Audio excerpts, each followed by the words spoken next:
ግልጥ የሆነ ጥሪን የለየ ዓላማ ያለው እንደሆነ መመልከት ትችላላችሁ። ጳውሎስ በሕይወቱ የሐዋርያነት ጥሪ እንዳለው የሐዋርያነት ጥሪው መሰረቱ የእግዚአብሔር ፈቃድ ባለቤቱም ጌታ ኢየሱስ ክርስቶስ እንደሆነ በመግለጥ ነው የሚጀምረው። በእግዚአብሔር ፈቃድ የኢየሱስ ክርስቶስ ሐዋርያ ሊሆን ምን ያህል የተጠራ ጳውሎስ የተጠራ መጠራቱን የሚያውቅ ነው። ጥሪ እንዳለው የሚያውቅ ነው። ይሄ ነገር ግን ከአገልግሎት ጋር የተገናኘ ብቻ እንዳልሆነ ልብ ልትሉ ያስፈልጋል። እግዚአብሔር ሰውን ይጠራል። እግዚአብሔር ጠሪ ነው። የተጠራው ግን እግዚአብሔርን ማክበር የሚችለው ጥሪውን ሲለይ ብቻ ነው። ጥሪ እንደመጣለት ጥሪ እንደተቀበለ ሲያውቅ ብቻ ነው። ዛሬ ስራው ከሚገልጠው ይልቅ ጉባኤ የሾመው ስለበዛ ችግር ውስጥ ገብተናል። ተሰብስቦ መሰል ጓደኞች ወንድሞች አንተ እንትን ይሉታል፣ እኔም እንደዚህ ነኝ ብሎ ይወጣል። ያለንበት ግልጽ ነው ወገኖቼ፣ ተጠርተናል። ጥሪውን ያወቀ ትውልድ ደግሞ መረን አይወጣም፣ መስመር ይጠብቃል። በጥሪው መሰረት ይወጣል፣ በጥሪው መሰረት ይገባል። ሐዋርያ ማለት የተላከ ማለት ነው። እንደራሴ መልእክተኛ ማለት ነው። ሐዋርያነት የአገልግሎት እድገት ማግኘት አይደለም። የአገልግሎት እድገት የእርከን መሻሻል ጉዳይ አይደለም። ሐዋርያነት ለወንጌል ተልእኮ መመረጥን መጠራትን ነው የሚያመለክተው።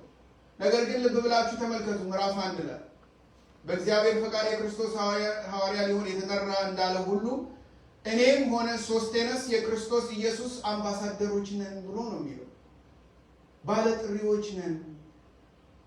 ደግሞ ማን የጠራን? እግዚአብሔር። በእግዚአብሔር ፈቃድ የተጠራን፣ በሰው ፈቃድ አይደለም። ማንም አልሾመን። እግዚአብሔር ግን በፈቃዱ ጠርቶናል። ደግሞ ባለቤት አለ። ጥሪው ራሱ ባለቤት አለ። እሱም የኢየሱስ ክርስቶስ ሐዋርያ ልንሆን የጠራነው ባለቤቱም ኢየሱስ ክርስቶስ ነው። ባለ ጥሪዎች ነን። ማን ነው የጠራን ካላችሁ፣ ማን ነው የጠራችሁ ካላችሁ ኑሯችን ይገልጠዋል። ግን እንንገራችሁ፣ እግዚአብሔር እንደ ፈቃዱ የጠራን የክርስቶስ ኢየሱስ እንደራሴዎች ነው። ነገር ግን ወገኖቼ ልብ ብላችሁ ተመልከቱ። ሐዋርያውና ወንድሞቹ ብቻ አይደሉም የተጠሩት።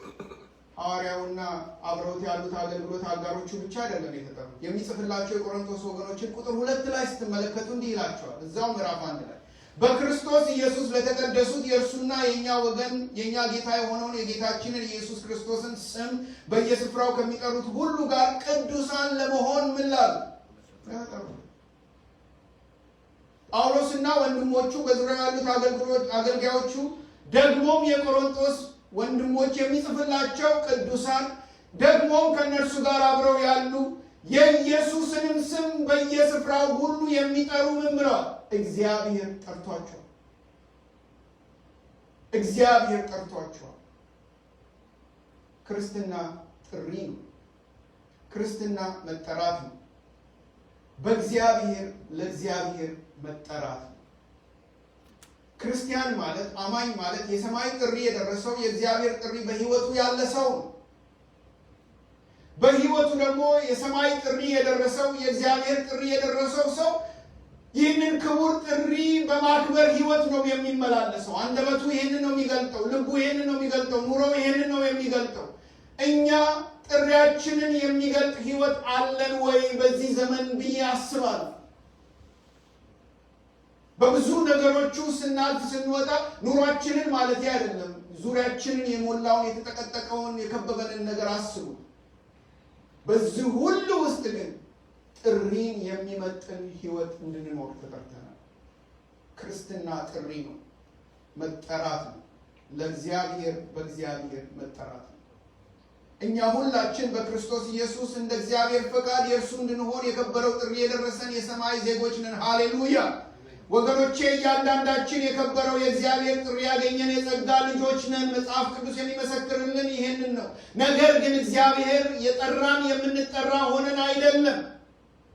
ለጥሪው የሚመጥን ወይም ለጥሪው የሚመጥን ሕይወት ተገኝቶብን አይደለም። አካሄዳችን፣ ልባችን፣ ሐሳባችን የጠራና ጥሪውን ሳትስፋይ የሚያደርግ ሆኖ አይደለም። እግዚአብሔር የጠራን በልጁ በክርስቶስ ኢየሱስ በኩል ነው። በልጁ በክርስቶስ ኢየሱስ የመስቀል ሥራ ነው። በልጁ በክርስቶስ ኢየሱስ ደም ነው። ትልቁ ንጉሥ የሰማይ የምድር ፈጣሪ የጠራን ከጸጋው የተነሳ ነው። ከፍቅሩ የተነሳ ነው። ከምሕረቱ የተነሳ ነው። በመጥራቱ የተገለጠው ወደር የለሽ የእግዚአብሔር ፍቅር ነው። ወደ እያንዳንዳችን የመጣው የእግዚአብሔር ጥሪ። ልብ ብላችሁ ተመልከቱ የእግዚአብሔርን ጥሪ። ምንም የማይጎድለው ያልቅብኛል ይጎድልብኛል ብሎ የማይሰጋ አንድ በግ አርዶ ሁላችንን ለዘላለም ሕይወት ግብዣ ጠራ። እግዚአብሔር ትልቁ ባለጠጋው እያንዳንዳችንን ሲጠራ ድግስ ደግሶ አይደለም የጠራ፣ አንድ በግ አርዶ ጠራ። እሱም ልጁ ኢየሱስ ክርስቶስ።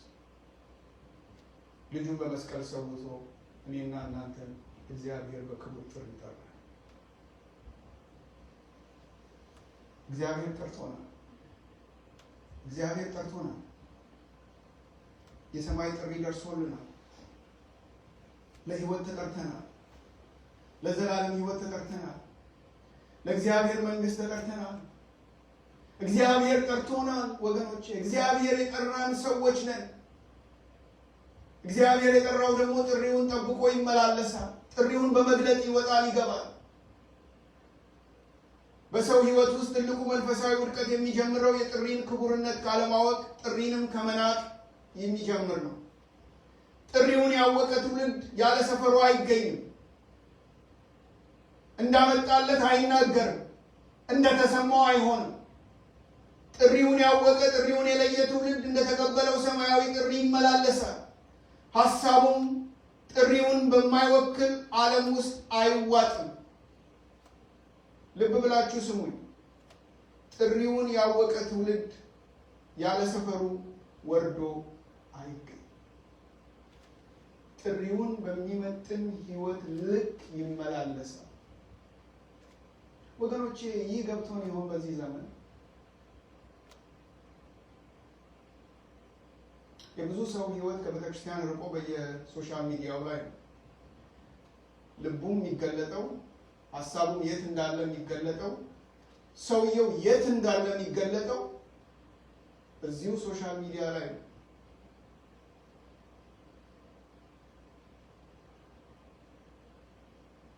ግን የምንጽፈው ሁሉ፣ የምናወራው ሁሉ፣ የምንተርከው ሁሉ ይህንን ጥሪ የሚገልጥ ይሆን? ይህ ጥሪ እኮ ክቡር ነው።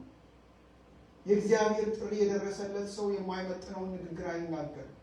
ጥሪውን የማይገልጥ ሕይወትን አያሳይም። ወገኖቼ በኢየሱስ ክርስቶስ በማመን የሰማይን መንግሥት በእምነት የተቀላቀልን ሁላችን የእግዚአብሔር ጥሪ መጥቶልናል። የእግዚአብሔር ጥሪ አግኝቶናል። ጥሪው ከጨለማ አውጥቶናል። ጥሪው ካለመኖር ወደ መኖር አብቅቶናል። ጥሪው የሕይወት ሰላም አስገኝቶልናል። ጥሪው የዘላለም ሕይወት ተካፋዮች አድርጎናል። የት ነን ያለን?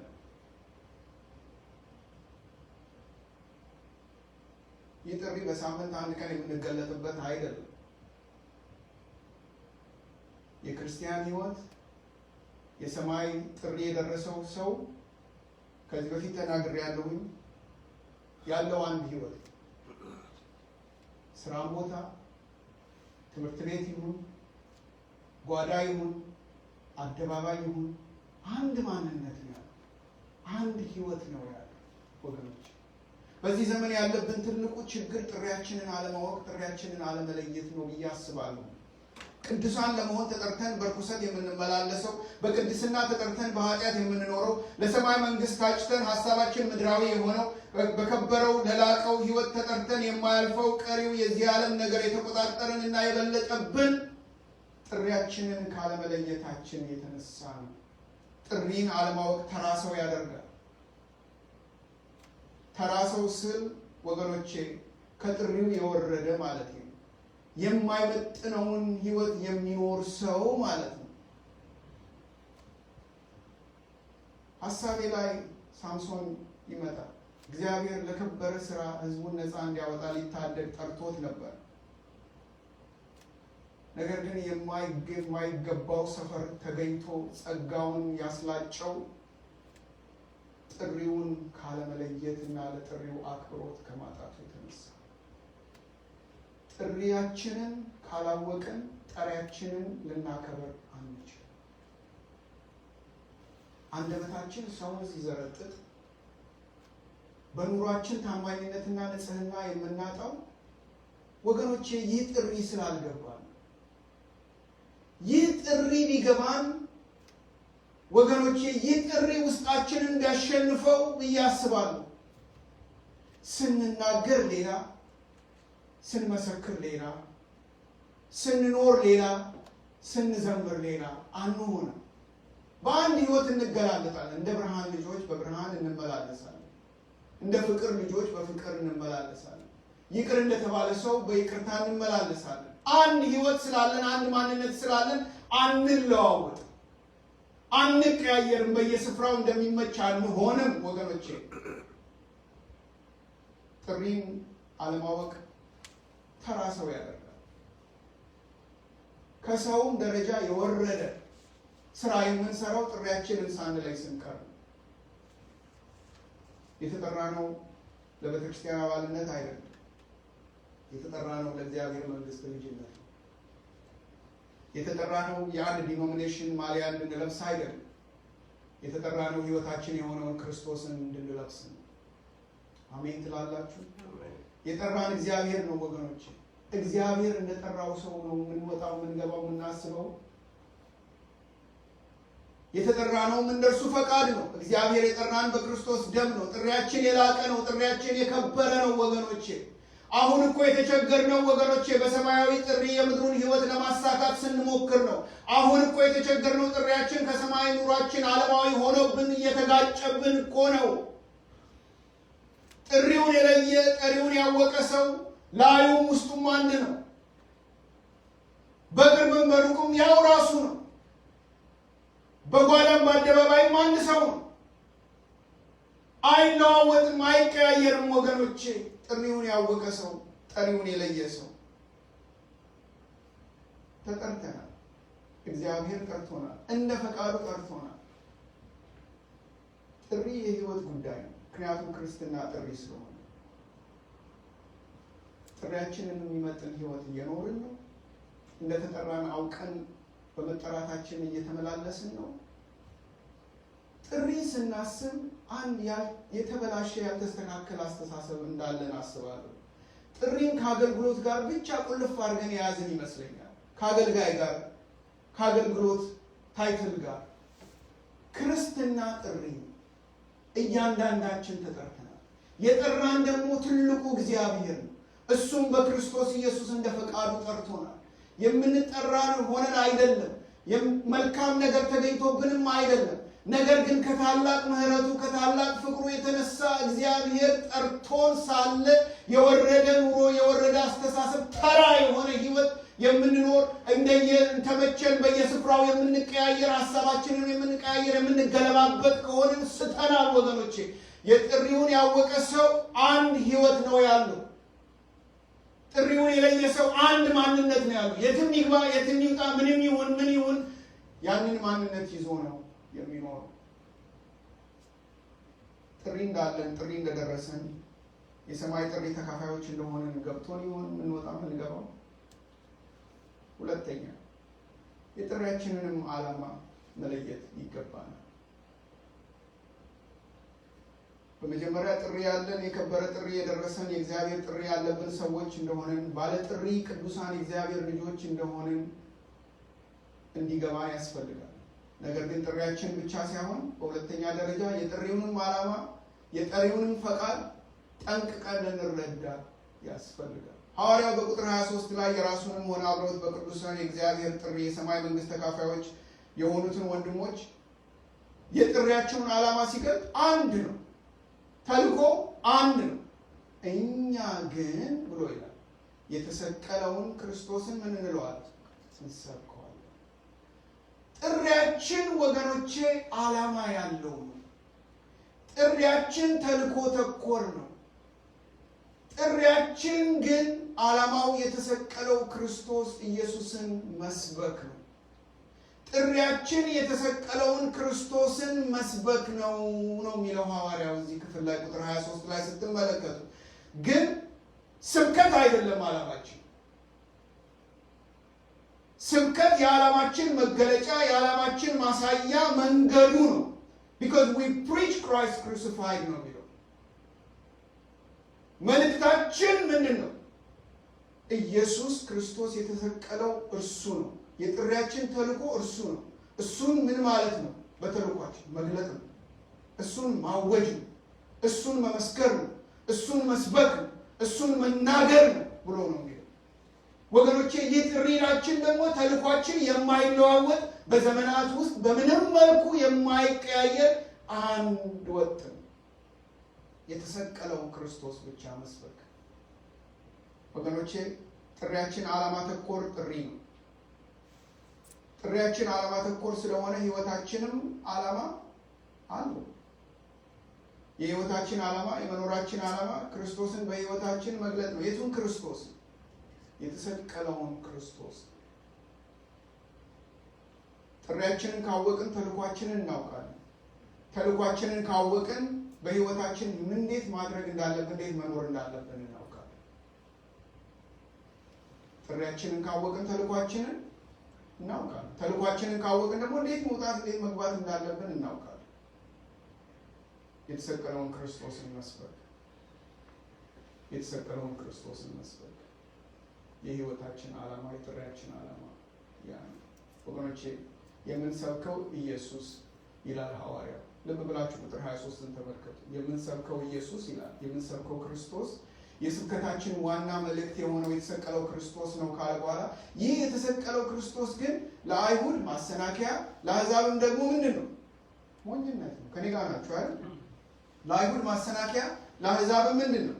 ሞኝነት ነው። ለአይሁድ መሲህ የሚመራ ነው። መሲህ ማለት ነፃ አውጪ ነው። መሲህ ማለት ሙሴ ህዝቡን ከባርነት እየመራ ነፃ እንዳወጣቸው መሲህ እንደዚህ ነፃ አውጪ ነው። መስቀሉ ግን የውርደት የሽንፈት የሞት ዜና ነው። so it's a total contradiction to the Jewish mind። አሕዛብ ደግሞ ወይም ግሪኮች ደግሞ በጥበባቸው ለሚመኩ it's a total foolishness ሞኝነት ነው።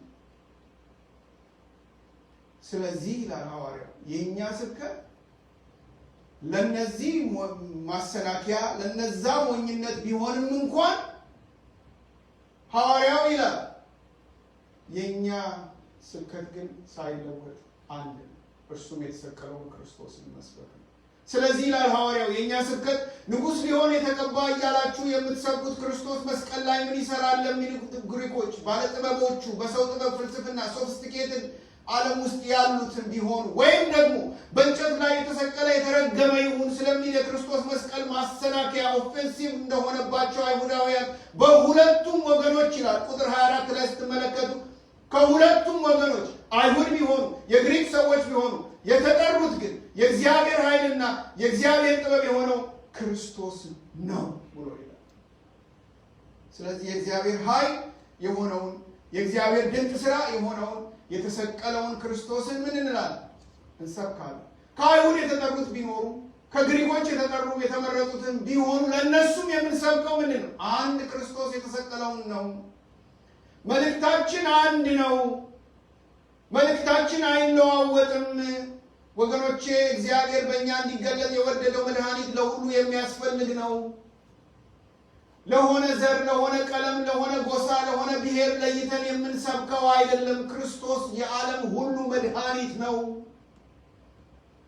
እግዚአብሔር በእኛ ሕይወት እንዲገለጥ የወደደው መድኃኒት ለሁሉ የሚያስፈልግ መድኃኒት ነው። ምክንያቱም ሁሉ ሕመምተኛ ነው። ግሪክ ቢሆን አሕዛብ ቢሆን ሁሉም የኃጢአት በሽታ አለበት። መድኃኒቱ ደግሞ ኢየሱስ ክርስቶስ ነው። እርሱን ትተን ሌላ ርዕስ ስናወራ መድኃኒቱን ሳያገኝ ብዙ ትውልድ እያለቀ ነው በዚህ ዘመን።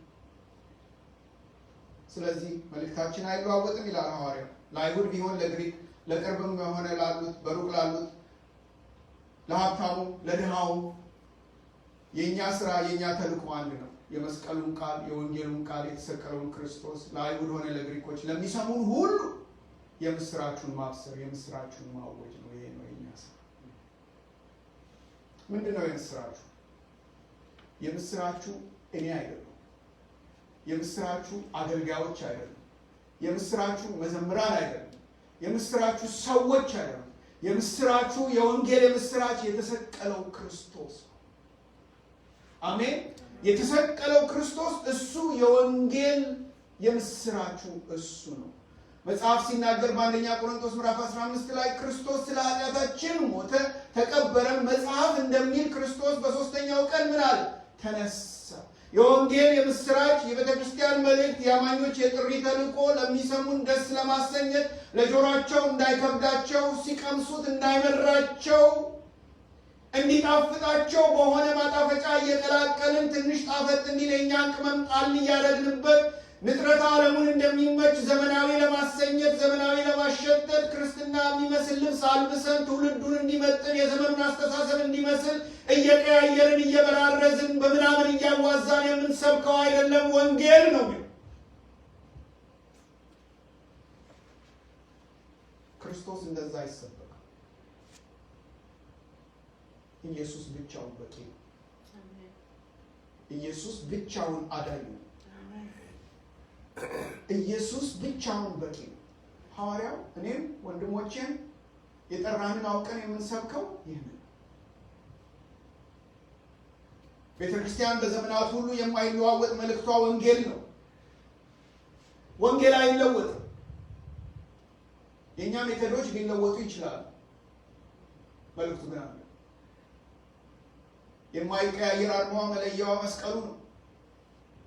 ቤተ ክርስቲያን ሌላ መለያ የላት፣ ሌላ ዩኒፎርም የላት፣ መስቀሉ ነው።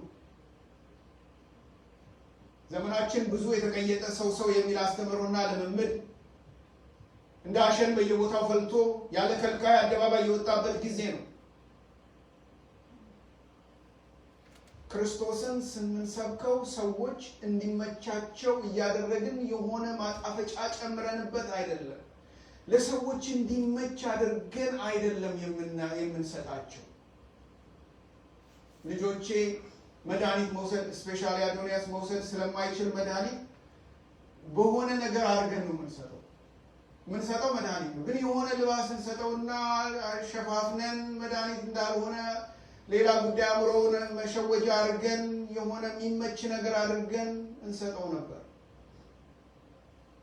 ወገኖቼ ክርስቶስ ሳይቀላቀልበት ሳይሸፈን ማባቢያም ማጣፈጫም ሳይጨመርበት እንዳለ የሚሰጥ መድኃኒት ቢኖር ክርስቶስ Jesus is relevant. His gospel is relevant. የኛ ስራ እርሱን እንደ ማንነቱ መስበክ ነው። የሚሰሙንን ደስ ለማሰኘት ጆሯቸው እንዳይከብዳቸው ሲቀምሱት እንዳይመራቸው እያደረግን ማጣፈጫ እየጨመርን እየከለስን የምንሰጠው መልእክት የለም።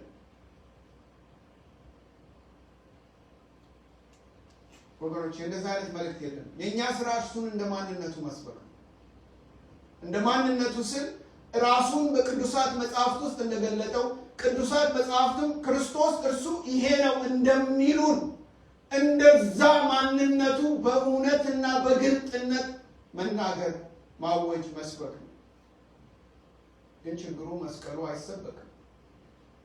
ስለዚህ የተሰቀለው ክርስቶስ አይገለጥም። አገልጋዮች ነን ባዮችም በስማቸው ዙሪያ በኮለኮሏቸው ሸማቾች እየቀለዱ የሚውሉበት ዓላማቸው የሰዎችን ልቦና ያማከለ ትምህርታቸው ራሱ በጥንቃቄ የተዘጋጀ ተቀምሞ የተዘጋጀ። ምክንያቱም የዘመኑ አገልጋዮች ሰዎች ምን እንደሚፈልጉ ምን ሲሏቸው ቱር ብለው ከመቀመጫቸው እንዲዘሉ ያውቃሉ። ስለዚህ ጣፈጥ እንዲል እንዲመች እንዳይቆረቁራቸው አድርገው ልባቸውን በሚያቀልጥ የኑሮ ችግራቸው ላይ ባነጣጠረ ስሜት በሚነካ ንግግራቸው ያስደንቋቸዋል። ወገኖቼ እግዚአብሔር ክርስቶስ አልባ ወንጌል አልባ መስቀል አልባ በሆኑ ትምህርቶች እንድንሳብ እንድንወሰድ አልጠራንም። የተጠራነው በአንደበትም ቢሆን በኑሮ የተሰቀለውን ክርስቶስን ብቻ እንድንገልጠው ነው። እርሱም ብቻ እንድንሰብከው ነው። ወገኖቼ የቤተ ክርስቲያን መልእክቷ ሲቀያየር መልኳም አብሮ ይቀያየራል። አስተውላችሁታል? መልእክቷ የተቀየረ ቤተክርስቲያን መልኳም ይቀየራል። ድርጊቶቿ ሁሉ የቱንም ያህል በሚናፈሱ ከወንጌል በተቃርኖ የሚገለጡና የሚወጡ ናቸው። ወገኖቼ ጥሪያችንን ስንስት መልእክታችንን ይቀየራል፣ ንግግራችን ይቀየራል፣ ባህሪያችን ይቀየራል፣ የኑሮ ዘይቤያችን፣ አስተሳሰባችን፣ መሻታችን ሁሉ ይቀየራል።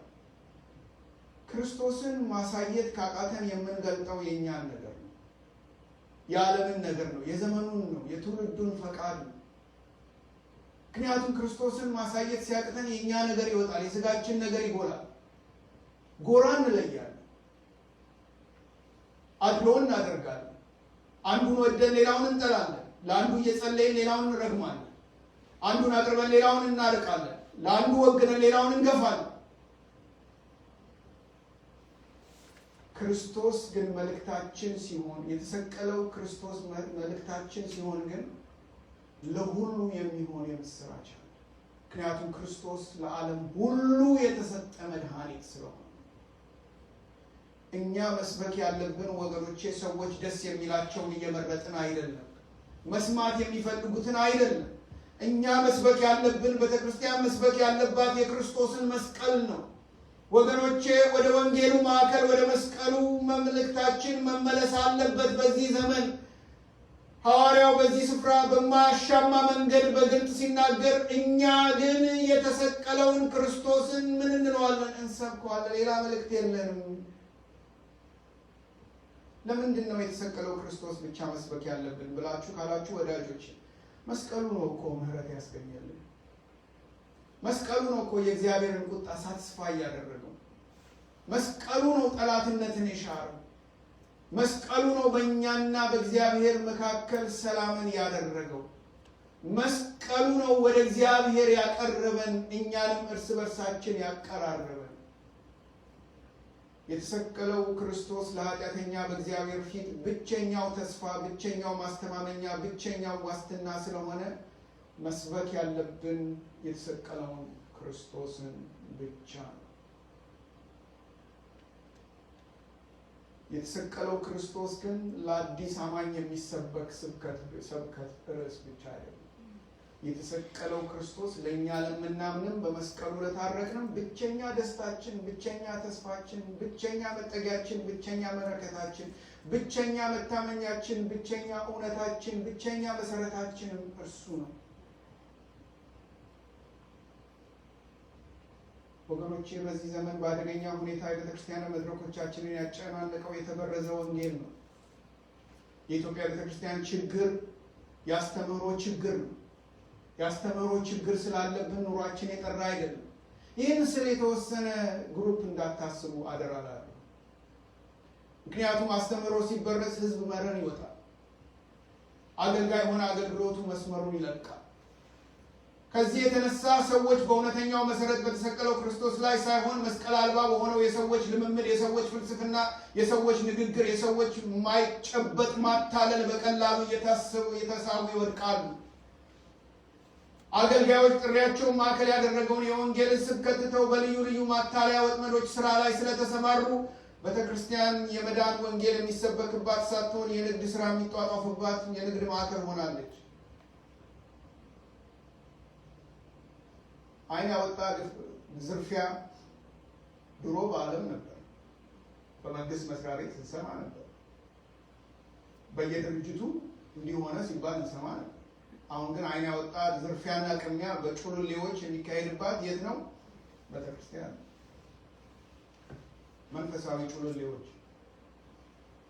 ወገኖቼ ልብ ብላችሁ አድምጡኝ። ቤተክርስቲያን የምትሰብከው የተሰቀለውን ክርስቶስ ካልሆነ ዓላማውን ስታለች። በአጭር ቋንቋ ከጥሪዋ ወርዳለች። ክርስቶስ እንደተሰቀለ መስበክ የማትችል ቤተክርስቲያን መድረኳን ለፌዘኞች፣ ለቀልደኞች፣ ለዓይን አውጣ ኪስ አውላቂዎች ወለል አድርጋ ነው የምትከፍተው። ህዝቧንም ለቀን ዘራፊዎች አሳልፋ በቀላሉ ነው የምትሰጠው። ምዕመናን ስር ሰደው በቃሉ እየታነጹ በአንድ ስፍራ ረግተው አድገው ፍሬያማ እንዳይሆኑ ያደረጋቸው ክርስቶስ መልእክቱ ዋናው የህይወታችን መልእክት የተሰቀለው ክርስቶስ ከመድረካችን ስለጠፋ ነው። አገልጋዮች ይቆማሉ፣ መጽሐፉ ይገለጣል፣ ክርስቶስ ግን አይሰበክም። ሰዎች ክርስቶስን አይሰሙትም። ስለዚህ ስር ሰደው በአንድ ቦታ ረግተው በቃሉ የታነጹ የተረጋጋ ፍሬያማ ህይወት ያለው ህይወት አማኞች መኖር አልቻሉ። አለመርካትን አስገብተውባቸዋል። በየስፍራ አገልጋይና የአገልጋይ ጸጋ ማሳደድ በዝቷል። እየሰሙ እንዳይመረምሩ፣ እየተሰበኩ እንዳይኖሩ ተደርገዋል። ከዚህ የተነሳ የክርስቲያኖች ለቤተ ክርስቲያን ታማኝ መሆን አቅማቸውም ተሰልቧል። ቤተ ክርስቲያን ክርስቶስን ከፍ አድርጋ ሁለታ መስበክ ሲያቅታት ወገኖቼ በዓለም እንኳ ያሉት ሊናገሩት የሚያፍሩባቸው ብልግናዎች መንፈሳዊ ካባ ልብስ ለብሰው ውስጥ ማንነታቸውን ሰውረውና ደብቀው ወደ አማኞች ህይወት ሰተት ብለው ይገባሉ። የሚያስፈልገን ወንድሞቼና እህቶቼ ወደ መስቀሉ ዘወር በሉ፣ ኢየሱስን ተመልከቱ፣ ክርስቶስን ተመልከቱ የሚል ትምህርት ነው የሚያስፈልገን። ዘወር በሉ፣ አይናችሁን ግለጡ፣ ኢየሱስ ክርስቶስን ተመልከቱ የሚል ትምህርት ነው የሚያዋጣን። ወደ ክርስቶስ ተመልከቱ የሚል ስብከት ነው ወገኖቼ።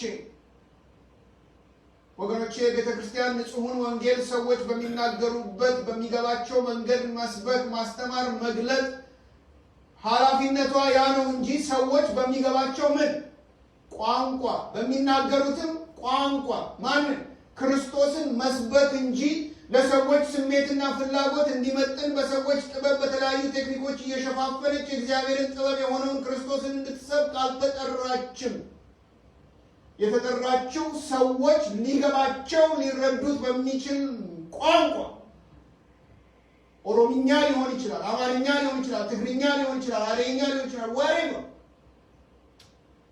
ሰዎች ሊረዱት እና ሊገባቸው የሚችሉበትን ቋንቋ ተጠቅማ የማይለወጠውን የክርስቶስን ወንጌልና ማንነት እንዳለ እንደተፈጠረ እንደ ማንነቱ እንደተሰበከ እንደተገለጠ እንደተሰጠን መስጠት ነው።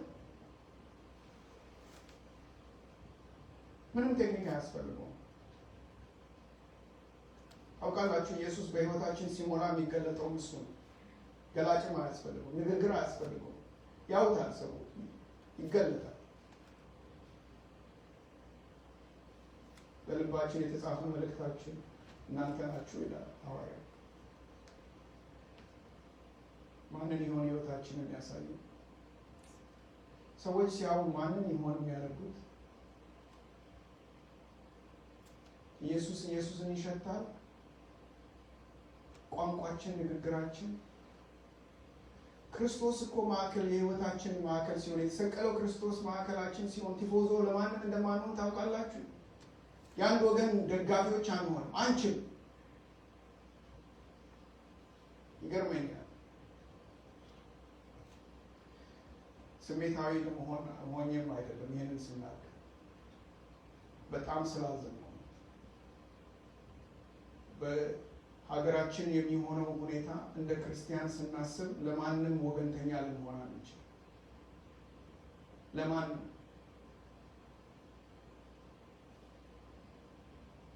ለትግራይ ሕዝብ እየጸለይን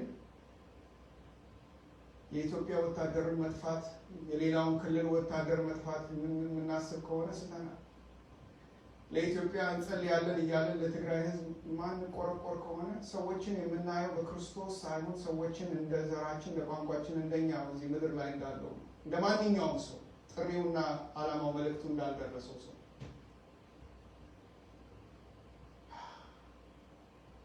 እግዚአብሔር ይርዳል። እግዚአብሔር ይርዳል። ወገኖቼ ቤተክርስቲያን ንጹሑን ወንጌል ሰዎች በሚናገሩት በሚገባቸው መንገድ መስበክ፣ ማስተማር፣ መግለጥ ነው ኃላፊነት ነው። ኢየሱስ ያድናል፣ መስቀሉ አስታርቆናል የሚለው ያልተወሳሰበ ነው፣ የማያውቅ የማይጎረብት፣ ሰምታችሁት ሰላም የሚሰጥ በልታችሁት ጤና የሚሆን ክሊር የሆነ ንጹህ የሆነ የሰማይ መልእክትን ማወጅ ነው። የቤተ ክርስቲያን ኃላፊነት ተልኳ ወንጌልን መስበክ ነው። ወንጌልን መግለጥ ነው። ክርስቶስ ኢየሱስን መግለጥ ነው። ወንጌል ውስብስብ አይደለም ወገኖች። ወንጌል አንድ ዘር ተኮር አይደለም። ወንጌል አንድ ቀለም ተኮር አይደለም።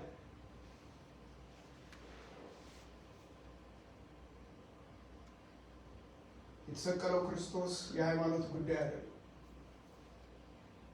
የተሰቀለው ክርስቶስ መስበክም የሃይማኖት መሪዎች ኃላፊነት አይደለም። የተሰቀለው ክርስቶስን መስበክ በመስቀሉ የተገኘው ወርቅ የተካፈለ በመስቀሉ የተገኘውን ሕይወት የቀመሰ አማኝ ሁሉ ተልእኮና ጥሪ ነው። የኔም የእናንተም ጥሪ ነው። ምክንያቱም የተሰቀለው ክርስቶስ የሃይማኖት ጉዳይ አይደለም ወገኖቼ። የአንድ ድርጅት አጀንዳ አይደለም ወገኖቼ። የተሰቀለው ክርስቶስ የእግዚአብሔር መንግስት የሰማይ ስጦታ ነው። ሕይወታችን ይህንን የተሰቀለውን ክርስቶስን ይገልጠው ይሆን? በመስቀሉ የተገኘውን ይቅርታ፣ በመስቀሉ የተገኘውን ሰላም፣ በመስቀሉ የተገኘውን ፍቅር፣ በመስቀሉ የተገኘውን አንድነት ይሰብክ ይሆን? ሕይወታችን በክርስቶስ መስቀል ሲማረክ ማዕከልን ሲያደርግ ጸሎታችን እንኳን የእግዚአብሔርን ፈቃድ በማወቅ ይሆናል የምንጸልየው። ምኞት አይደለም የምንጸልየው። ያን ጊዜ የሚሰማንን አይደለም፣ እንደየን እንደሰማንም አንሆንም። ዛሬ እስቲ ዞር ብለን ራሳችንን እንመልከት ወገኖች። እስቲ ራሳችንን እንመርምር፣ ልባችንን እንመርምር፣ ሕይወታችንን እንመርምር። የከበረው የእግዚአብሔር ጥሪ እንዳገኛቸው የሰማይ ዜጎች ኑሮ ነው ኑሯችን? አንደበታችን እንዴት ነው? ወንጌሉ ይደግፈናል? ጥሪውን ይመጥናል? እስቲ ቼክ አድርጉት ወገኖቼ። It's very important to do the self assessment ሁልጊዜ። ይሄ የምናገረው ንግግር ጥሪውን ይመጥናል ወይ በሕይወቴ ብለን እስቲ እንጠይቅ። ይሄ ፌስቡክ ላይ ፖስት ሳደርግ ይመጥነዋል ያንን ክቡር ጥሪ? የጠሪውስ ሐሳብ ልብ አለበት ብለን እንመርምር። ስንጸልይም ልባችንን ቼክ እናድርገው ወገኖች። ጥሪውን የሚመጥን ጸሎት ነው የምጸልየው ብለን እንመልከት። ስናይ፣ ስናስብ፣ ስንወጣ፣ ስንገባ የከበረው የእግዚአብሔር ጥሪ እንዳገኛቸው የሰማይ ዜጎች ይሁን ኑሯችን? የተሰቀለውን ክርስቶስ የአዲስ አማኞች ጆሮ መስማት ያለበት እውነት ብቻ ሳይሆን በመስቀሉ ቃል መታረቅን ያገኙ የዳኑ አማኞችም ሕይወታቸውን የሚመሩበት እውነት ነው።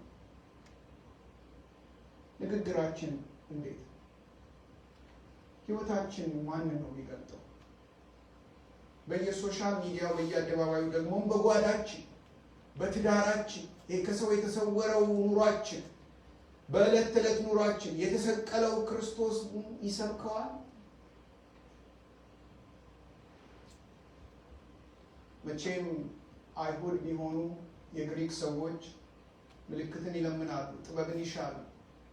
እኛ ግን የተሰቀለውን ክርስቶስን እንሰብካለን። ይህም ለአይሁድ ማሰናከያ ለአሕዛብም ሞኝነት ነው። ለተጠሩት ግን አይሁድ ቢሆኑ የግሪክ ሰዎችም ቢሆኑ የእግዚአብሔር ኃይልና የእግዚአብሔር ጥበብ የሆነው ክርስቶስ ነው። ወንድሞች ሆይ መጠራታችሁን ተመልከቱ። ወንድሞች ሆይ ጥሪያችሁን ልብ በሉ።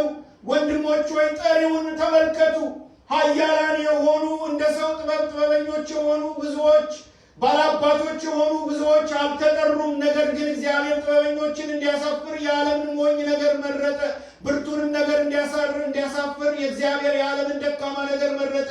እግዚአብሔርም የሆነውን ነገር እንዲያጠፋ የዓለምን ምናምንቴ ነገር የተናቀውንም ነገር ያልሆነውንም ነገር መረጠ። ሥጋን የለበሰ ሁሉ በእግዚአብሔር ፊት እንዳይመካ ነገር ግን የሚመካ በእግዚአብሔር ይመካ ተብሎ እንደተጻፈው ይሆን ዘንድ ከእግዚአብሔር ዘንድ ጥበብና ጽድቅ ቅድስና ቤዛነትን በተደረገልን በክርስቶስ ኢየሱስ የሆናችሁት ከእርሱ ነው ይላል መጽሐፍ ቅዱስ። እንጸልይ።